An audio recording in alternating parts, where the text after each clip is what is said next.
fala de medicina baseada em valor, você está falando de valor para o usuário final, para o paciente.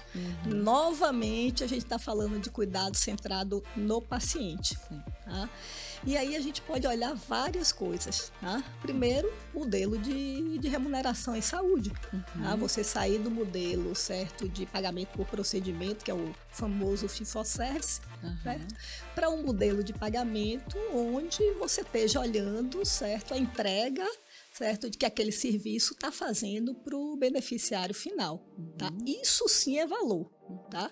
É você olhar o que, certo, um procedimento A, B ou C entregou de resultado para o paciente. Olá, ouvintes do Dani Talks, é um prazer enorme estar aqui de volta. E hoje a gente tem a honra de receber uma líder inspiradora do setor da saúde, a doutora Tereza Veloso. Ela é médica formada pela Universidade Federal da Bahia, com especialização em pneumologia e MBAs em gestão da saúde e gestão empresarial pela FGV.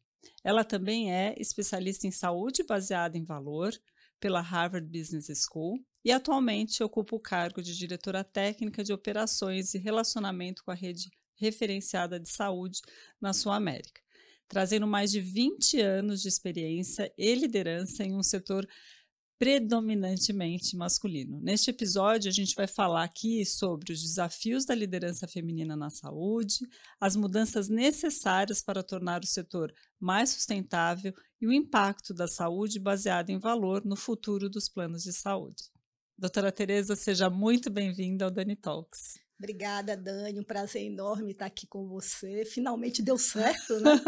Um longo tempo já que a gente vem falando de fazer esse episódio. E vamos lá, vamos falar um pouquinho da sustentabilidade desse setor e dos desafios que a gente tem como mulher todos os dias. Isso mesmo. Nesse mercado de trabalho. Muito bom. E para a gente começar aqui, a ideia central é falar sobre como a gente quebra barreiras nessa questão da ascensão feminina na saúde. Você tem uma trajetória incrível e marcada por conquistas em um ambiente majoritariamente masculino. Quais os desafios você enfrentou e como sua perspectiva feminina ela contribui para a inovação desse setor? Bom, Dani, como a gente estava falando há pouco, antes de entrar aqui, eu nunca senti essa questão da dificuldade por ser mulher no setor. Tá? Talvez as minhas dificuldades maiores, certo, de entrar no mercado corporativo tenha sido muito mais por conta da minha formação médica, tá? Do que propriamente dito por ser do sexo feminino ou do sexo masculino. Tá? Então, eu tive um desafio muito grande, porque eu me formei médica, e me formei para ser médica.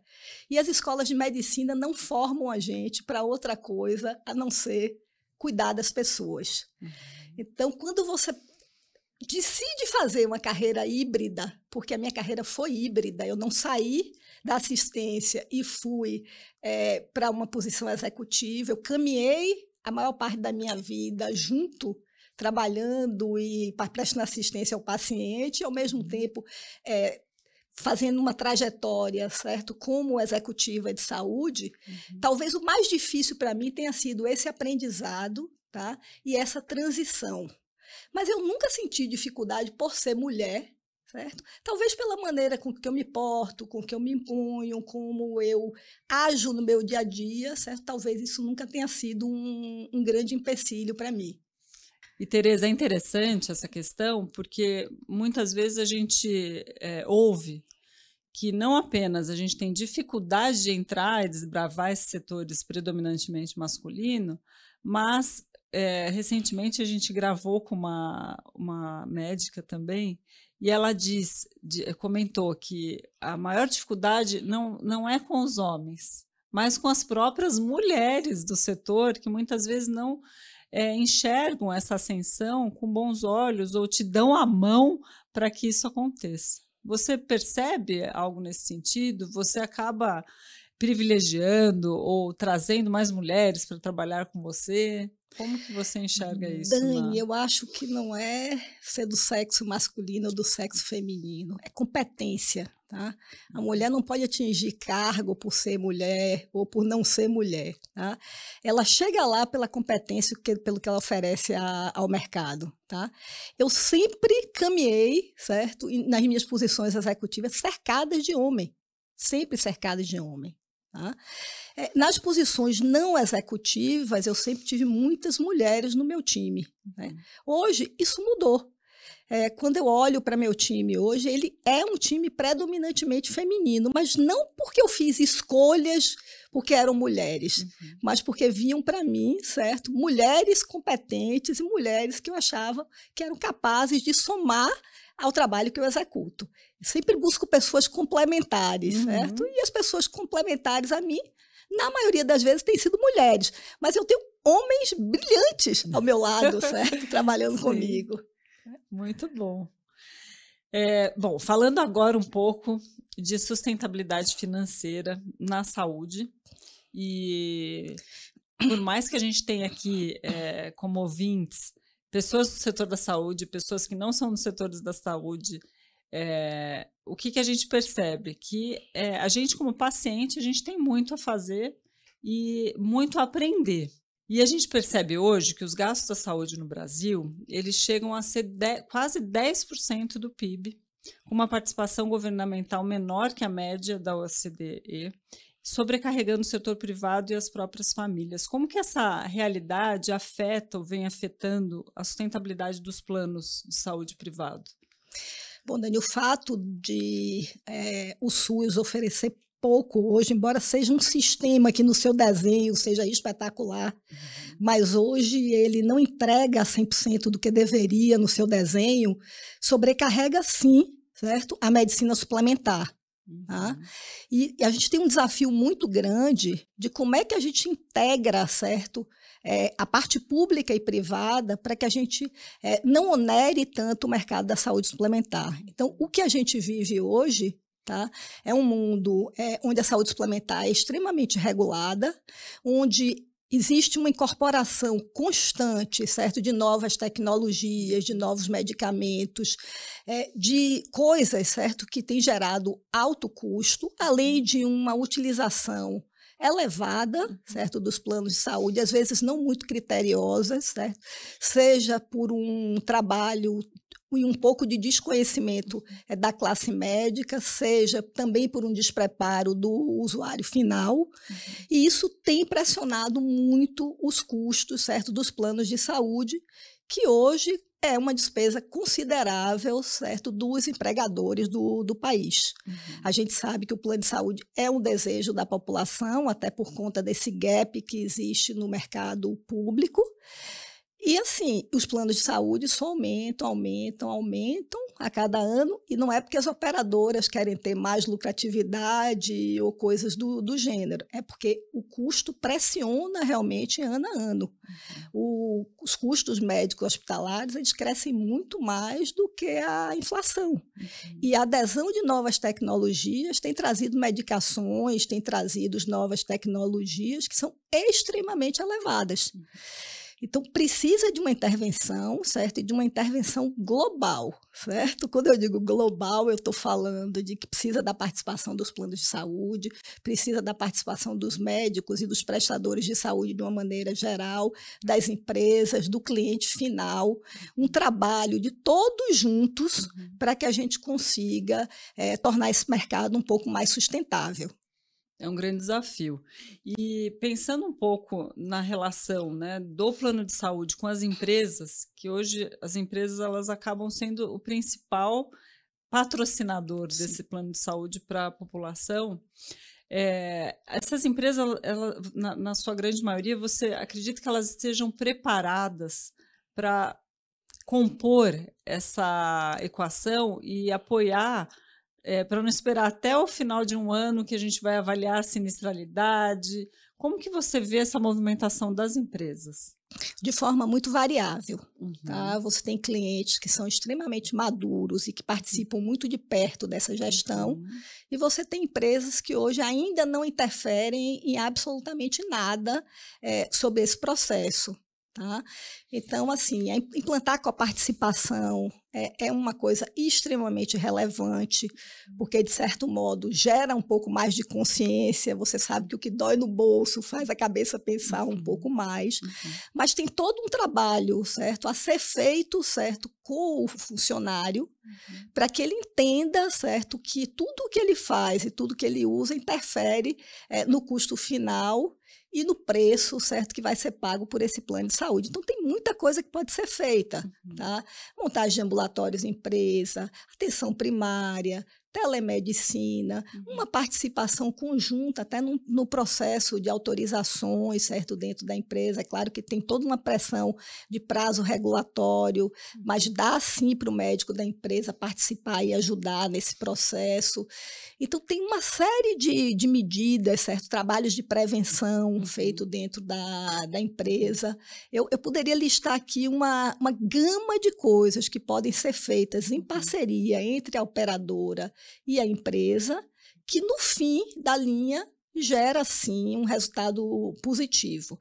Mas a gente tem muita empresa que é empresa pequena, né? Uhum. São os nossos PMEs, que tem um número muito pequeno, que são empresas muito familiares, que é um contingente grande também, Sim. que ainda não tem certa prática e observância sobre o que está acontecendo nesse mercado e sobre a necessidade de tomar esse tipo de medida. Uhum. E, Tereza, quem geralmente, ou que área geralmente da empresa que toma essa iniciativa com o plano de saúde? É o RH, é o setor financeiro, é a área médica? Tem empresa que tem área médica, mas é Uhum. sempre RH barra área médica da empresa, nunca é a área Entendi. médica sozinha, sempre precisa do RH junto, certo? Uhum. A área financeira, muito pouco, a área financeira está mais ligada à questão do reajuste, à questão financeira Uhum. propriamente dita, embora exista também, certo? Uhum. Algumas áreas financeiras de algumas empresas que acabam também interferindo nesse processo. Depende muito do tamanho da empresa, de como ela é Uhum. estruturada, é difícil a gente falar, Uhum. porque cada uma tem um mecanismo de atuação diferente, mas de uma maneira geral, uma participação muito intensa do RH, Uhum. e quando a empresa tem uma área médica atuante, a participação do médico do trabalho, ou às vezes não é o médico do trabalho, é um médico que está lotado para isso mesmo, para ajudar nessa gestão de custos do plano de saúde e da saúde do Do funcionário, né? funcionário, Que a sim. gente não pode esquecer disso em momento Aham. nenhum. O final de tudo isso, Dani, Aham. é o cuidado centrado no paciente, é o olhar para o Sim. cliente, é lembrar que a operadora de plano de saúde, seguradora, é empresa de saúde e Uhum. que tem um beneficiário final que precisa ter sua saúde cuidada do ponto de vista preventivo ou quando ele está exposto a Uhum. alguma doença do ponto de vista curativo. E é interessante você trazer esse ponto, porque às vezes a gente acompanha essas discussões e parece que as pessoas esquecem da pessoa mais importante, que realmente é o cliente final, é o paciente. E, e pensando um pouco nesse ponto de vista, quando uma empresa ela escolhe um plano de saúde, atualmente, você acredita que ela ainda escolhe por causa do preço que ela vai ter que investir nesse plano de saúde? Ou hoje já existem empresas que avaliam o quanto esse plano de saúde vai co-criar com ela, vai trabalhar com ela no sentido de promover uma melhor saúde, fazer uma gestão melhor, né, de saúde dos seus funcionários. O que você Aqui, acha? aqui novamente, a gente está no mercado que é muito variável. Sim. Tá? Então, você tem empresas que olham para isso, para o Uhum. benefício, para o cuidado com o beneficiário, mas Uhum. você tem empresas que olham basicamente Uhum. rede credenciada e preço. Uhum. Tá? Aqui puxando para meu trabalho, Aham. dos meus braços fortes de trabalho, rede credenciada, Uhum. ainda é uma coisa que a empresa olha muito. Tá? Uhum. Para onde vai levar o beneficiário, para o médico que já atende há muitos anos o beneficiário, às vezes perde um pouquinho o foco de olhar para coisas novas, para oportunidades, para modelos novos, certo? Para coisas que a operadora já faz e que está dando excelente resultado para outras empresas do setor e se pega ainda muito no hospital tal, no médico tal, né? Então, é bem interessante. É um desafio, e né? muito variável, Sim, certo? Muito entendi. variável. É como eu falei antes e vou repetir, depende do grau de maturidade de Sim. quem está do outro lado. Conheça um pouco mais sobre os nossos apoiadores. A YouCare Brasil é uma agência full service na área da saúde, especializada em gestão, marketing e vendas. Tudo isso e muito mais você encontra na agência número 1 da saúde. Conheça mais através do nosso Instagram, @YouCareBrasil, ou pelo site youcare.com.br. O Viu Estúdio é uma produtora audiovisual com mais de 11 anos de experiência em vídeos e transmissões ao vivo. Do planejamento à produção, oferecem tudo o que a gente precisa em um só lugar. Saiba mais em viuestudio.com.br e confira o nosso podcast no Viu Estúdio. Outro apoiador muito importante é a Biologix. Você sabia que 1/3 da população adulta sofre de algum grau de apneia do sono? E o mais alarmante, cerca de 80% dessas pessoas não foram diagnosticadas. E o ronco, ele pode ser um sinal que passa despercebido, mas com a Biologix isso pode mudar. A Biologix é uma health tech brasileira focada em medicina do sono e amparada na ciência, com um aplicativo de monitoramento do sono. Em conjunto com um sensor inovador, eles estão democratizando o diagnóstico e tratamento dos distúrbios do sono. Utilizando tecnologia de ponta, desenvolve os próprios sensores, algoritmos e plataforma, e através do DaniTalks você pode realizar gratuitamente através desse link o seu teste do ronco. Saiba mais em biologix.com.br. O DaniTalks também conta com o apoio da Hyla do Brasil, um aliado na busca por saúde e bem-estar dentro da nossa casa. O aspirador inovador Hyla, ele traz soluções que fazem a diferença e eu não posso ficar sem ele mais na minha casa. Ele traz um ambiente 100% livre de pó, com uma tecnologia de filtragem muito especial que limpa e purifica o ar. Ele, com certeza, traz uma qualidade do sono muito melhorada, promovendo noites mais tranquilas e dias mais produtivos. Proteção contra os desafios do dia a dia, combatendo doenças respiratórias e alérgicas. Conheça mais sobre essa nova tecnologia entrando nesse link. Você vai ter o contato direto com uma representante e através do DaniTalks você vai ganhar também uma higienização do seu colchão. E é interessante que quando a gente vai para a formação tanto médica e de recursos humanos, por exemplo, a gente vê que a faculdade ela não se atualizou para esse caminho, né? Então, quando eu vou escolher um benefício, o que eu devo levar em consideração, né? E não é só a rede credenciada, não é só o preço e assim por diante. Então, acho que aqui a gente fala, no DaniTalks, não só sobre o que pode nos apoiar nessa transformação, mas alertar o que a gente pode fazer pessoalmente para apoiar todas essas transformações, né? Em todas as minhas oportunidades, parece até um clichê meu, mas eu sempre puxo muito para o lado do médico, da formação do médico, da importância que ele tem nessa cadeia, porque é dele que parte tudo. Tá? Sim. Então, o quanto a gente deveria formar mais o médico, certo? Para ele entender o impacto dele sobre a cadeia de saúde. A gente já vê algumas faculdades do Brasil com disciplinas voltadas para isso, tá? Mas é o dia a dia. Eu saí da faculdade, eu não sabia nem que plano de saúde existia, nem como era que eu ia gerir meu consultório. Tá? Então, a gente não vê hoje ainda essa formação. A maioria dos médicos, não são todos, tem gente muito, muito antenada já a isso no mercado, mas você vê o médico que ele não tem a menor noção se o que ele está fazendo para o ponto de vista regulatório está certo ou está errado, e o impacto certo do que ele está pedindo refletindo do que ele está fazendo sobre o resultado final da cadeia. Muitas vezes impactando até no próprio cliente dele. Tá? Seja o cliente, a empresa final que vai pagar, ou sobre o próprio cliente que paga uma coparticipação, um valor Sim. sobre aquilo que está acontecendo, certo? E às vezes nem só o que está no auge e na ponta, certo? Do mercado, certo? É o que é melhor, certo? Para o tratamento e para o cuidado com o paciente. E, Tereza, eu dei uma aula recentemente para donos de clínicas de imagem. E eu fiz uma enquete se eles sabiam qual é a participação do médico no direcionamento de pacientes. Se era menor que 50% ou maior. Ou seja, vocês acham que o médico ele é importante nesse direcionamento, mais que 50%, ou não tão importante mais, e que o paciente escolhe o prestador e assim por diante? A maioria, e era uma plateia grande, falou que era menos que 50%. E assim, eu fiquei bem impactada, porque não é muito mais do que 50%. E é o que você falou, os médicos nem sempre eles estão preparados para o que a caneta, o poder dessa caneta.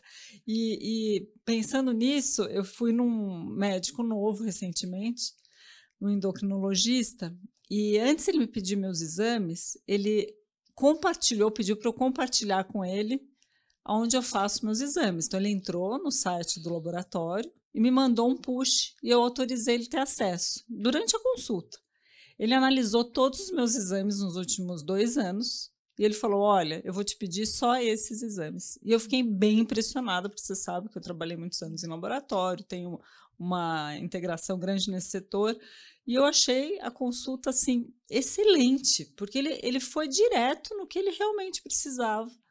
E por mais que ele talvez não tenha feito isso pensando no impacto que isso poderia trazer no meu plano de saúde, a minha coparticipação, porque ali na hora a gente fica refém, a gente vai fazer o que o médico achar melhor.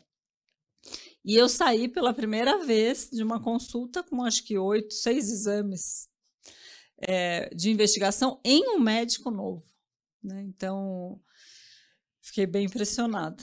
Primeiro, você falou do direcionamento, é impressionante, tá? O médico tem o poder de carregar o paciente para onde ele quiser. Tá? E o paciente quer isso, porque muitas vezes o paciente está solto e mal direcionado. Então, Perfeito. você pede um exame, ele não sabe aonde ele faz. Tá? Então, o poder que ele tem de levar para fazer uma cirurgia em um determinado lugar, de encaminhar para fazer um exame em um determinado lugar, é impressionante. E muitas vezes eles não sabem disso, muito menos um dono de laboratório, um dono de hospital, que menos próximos, certo, dessa realidade gerencial que a gente vive no dia a dia. Sim, tá? Sim. E o que o seu endocrinologista fez é o que precisa ser feito. Tá? Mas a culpa, na verdade, não é do médico A, B ou C. A gente não tem, certo, um local único, certo, onde a gente coloque, certo, todas as informações de saúde dos pacientes no Brasil. Então, assim, precisa ser uma pessoa que esteja preocupado com isso, certo, para entrar numa plataforma do laboratório A, B ou C, olhar seus exames, certo, e fazer o que é correto.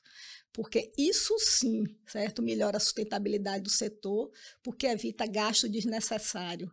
Porque melhorar a sustentabilidade do setor não é deixar de fazer o que o paciente precisa, certo?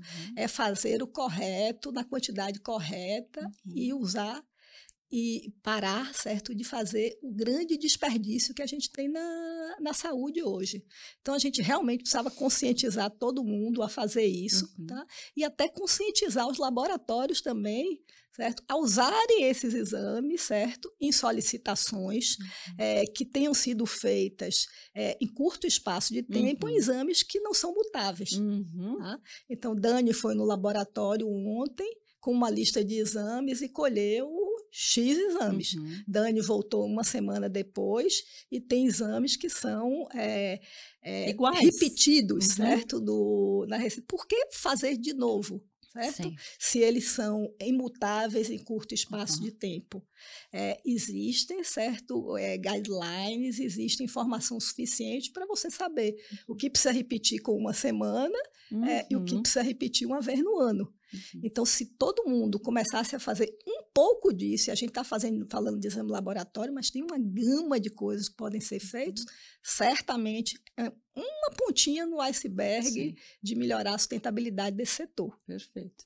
E, inclusive, enquanto a gente não tem esse banco de dados Isso. único, talvez se a gente privilegiasse fazer exames, por exemplo, ou ir em hospitais sempre o mesmo, né? Se fidelizar, porque o cliente também ele não é tão fiel, né? O paciente.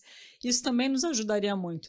E até essa questão que você trouxe dos ambulatórios em grandes empresas, porque de uma maneira geral você acaba centralizando essa gestão e tendo esse histórico que vai fazer muito sentido para avaliar. Olha, esse exame ele é imutável, não precisa repetir de novo.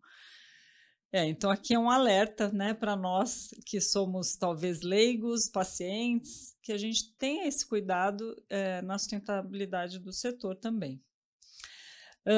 Falando um pouco sobre algo que provavelmente muitos têm ouvido, que um dos grandes problemas do setor e que acaba sendo um ralo de desperdício são as glosas. E elas representam um grande desafio, né? E que medidas você acredita que deveriam existir para minimizar a ocorrência e garantir uma relação mais transparente com essa rede referenciada? Glosa não é um problema de sustentabilidade. Glosa é um problema operacional. Perfeito. Tá? Toda vez que ocorre uma glosa, certo? Ocorre porque nós tivemos problema em um dos lados. Ou o prestador faturou errado, ou tem algum problema de cadastro, alguma coisa dentro da operadora. E aí eu estou falando de uma glosa mais administrativa, mais operacional. Tá?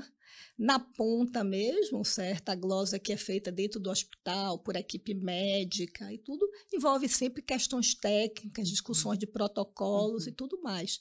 Então, assim, se ambos se ajustam e melhoram os processos operacionais, o número de glosas certamente irá cair. Não existe glosa proposital, existe glosa por problema operacional ou por diversidade e divergência técnica. Perfeito. E por isso que essa relação ela precisa realmente ser cada vez mais transparente e próxima, né, Tereza? Vamos lá.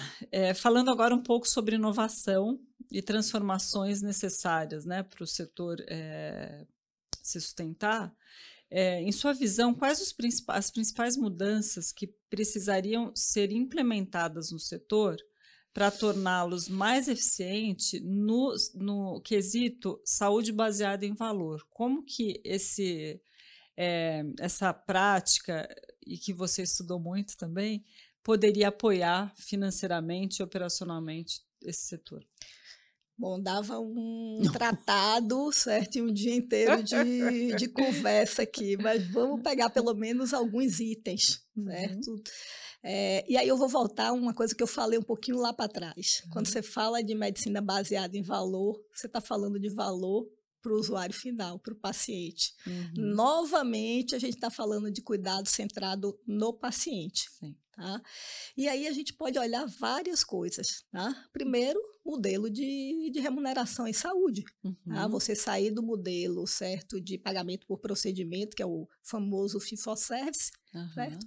Para um modelo de pagamento onde você esteja olhando, certo, a entrega, certo, de que aquele serviço está fazendo para o beneficiário final. Tá? Isso sim é valor. Tá? É você olhar o que, certo, um procedimento A, B ou C entregou de resultado para o paciente. Tá? Se for um procedimento curativo, se o paciente precisou voltar para o hospital, a gente está falando para leigo e para a gente do setor, então a gente tem que falar de uma maneira mais simples. Tá? Então, mudanças de modelo de remuneração e mudanças de remuneração que olhem para o valor, para o paciente final, é uma coisa extremamente relevante, tá? Você olhar, certo, também, se o procedimento que está sendo realizado, certo, ele é custo-efetividade, certo? O melhor que tem para o paciente também é importante. Tá? Você tem procedimentos extremamente caros e modernos que não necessariamente melhoram o valor e a entrega para o beneficiário final. Tá? Então, assim, tem uma gama de coisas, certo, que poderiam ser feitas do ponto de vista de gerar valor para o paciente, certo, que hoje não são feitos. Tá? E que daria, sim, um tratado e um dia inteiro aqui a gente falando, certo? Passa por atenção primária, passa por utilização maior de telemedicina, certo? Passa por incorporações de novas tecnologias, passa pelo ambiente regulatório hoje, certo? Pela incorporação rápida de tecnologia, muitas vezes sem passar pelo aquele ritual necessário de análise, certo? Então, é uma gama muito grande de oportunidades que a gente tem nesse setor para que melhore, certo? E que o foco se vire de uma vez por todas para o paciente. Eu acredito que a operadora de plano de saúde é operadora de saúde. Sim. Certo? Ela tem que olhar, antes de mais nada, certo? Para o bem-estar do beneficiário. Embora o beneficiário ache que não. Que a operadora de saúde está sempre olhando para sua margem de lucro ou coisas desse tipo. E tem operadoras e operadoras. Tem operadoras que olham muito, certo, para o paciente. E é interessante que, se a gente for avaliar até o perfil, o seu perfil como médica, né, como você trouxe no início dessa conversa, todo esse cuidado como médica voltado para a saúde do paciente. Você acredita que os prestadores de serviço, eles estão abertos a implementar esses modelos, e a implementação nos próximos anos vai ser algo obrigatório para fazer parte de uma rede credenciada, ou isso ainda é muito pontual, variável, como várias outras questões? Muito se fala disso há muitos anos nesse setor. Tá? Implementado e funcionando e com bons resultados, você tem muito pouco. Tá? Se você conversar com uma gama de prestadores, o que você vai ouvir é que sim, tá? Que estão dispostos, certo? Que vão participar, certo? Mas a verdade é quando você tenta implantar um modelo baseado em valor, existe muita dificuldade. Seja porque os hospitais não têm uma completa gestão de seu corpo clínico, seja por dificuldades sistêmicas e operacionais. Então, assim, o que a gente sente é que o mercado tem um desejo, tá? Mas a implantação efetiva ainda é muito baixa, tá? Hoje, modelos de remuneração que fogem do FIFO-CES são muito comuns no mercado, mas modelos de remuneração, certo, que fogem do FIFO-CES, que olham para a remuneração baseada em valor, ainda é muito pouco, tá? No mercado, e assim, no mercado mundial, tá? Não é só no Brasil. Então, tem muita oportunidade, tá? Não é só operadora e prestador, tá? Você tem mais membros da cadeia, como a própria indústria, que precisa chegar junto e vir participar também desse processo. Você vê algumas empresas, certo, que se disponibilizam, certo, a participar desse processo, e aí você ficar com os 3 players unidos, o que fica muito mais fácil de você desenvolver um modelo de valor, mas pelo menos eu muito pouco consegui fechar até agora com relação a isso. Tá? E, Tereza, você vem participando de muitos eventos ao longo da sua carreira e transmitindo essas mudanças necessárias, muitas vezes cases que você vem participando diretamente. Hoje, se alguém precisar se contactar a você, ou inclusive te convidar para falar sobre essa temática, como que eles te acham? Eu acho que a maneira mais fácil de me achar é no LinkedIn, né? Sim. Eu estou lá no LinkedIn, muita gente faz contato comigo o tempo inteiro, até os próprios clientes fazem contato via LinkedIn. Eu acho que é a maneira mais fácil de me achar. Meus contatos são públicos, estão nas redes sociais de uma maneira geral, eu não deixo escondido. Então, vocês conseguem achar meu telefone, e-mail, e eu estou à disposição. Muito bom. E eu não sei se é porque a Tereza é baiana, mas olha, eu conheço a Tereza há muitos anos e ela sempre foi assim, super aberta, acessível e pronta para, né, apoiar ao máximo, ser uma aliada aí nessa mudança do setor. E Tereza, a gente tem uma pergunta aqui no Dani Talks que eu gosto de fazer para todos os convidados, que fala muito sobre quem é a pessoa por trás aqui desse microfone. E se você fosse capa de uma importante revista, qual seria a sua frase de impacto que traduz o que é a Tereza? Eu vou até olhar para a câmera de frente para falar que Tereza é uma pessoa totalmente voltada à sustentabilidade desse setor. Tá? Eu tenho uma responsabilidade muito grande, tá? Na posição que eu ocupo, nas posições que eu já ocupei, de estar o tempo inteiro olhando para a sustentabilidade do setor como um todo. Tá? Mas eu acho que o grande diferencial de Tereza é que Tereza nunca deixou de ter cabeça e sentimento de médico. Então, eu fui educada, criada e preparada para cuidar. Então, eu olho para a sustentabilidade, mas eu também olho o tempo inteiro, certo? Para o que eu preciso entregar para o meu paciente, para cuidar de pessoas, cuidar de gente. Eu me preparei para cuidar de gente e eu continuo cuidando de gente, seja sentado na posição de médico, seja numa posição de gestão de saúde que eu ocupo há bastante tempo. Muito bom. É uma felicidade enorme estar aqui, Tereza, com você. Eu agradeço imensamente a sua participação, né? E os insights eu acho que foram valiosos tanto sobre liderança feminina, que acho que uma honra poder ouvir uma mulher que se formou em medicina, né? Se transformou numa grande executiva e que continua sendo médica, preocupada com gente, super humana, para falar sobre esses desafios todos do nosso setor.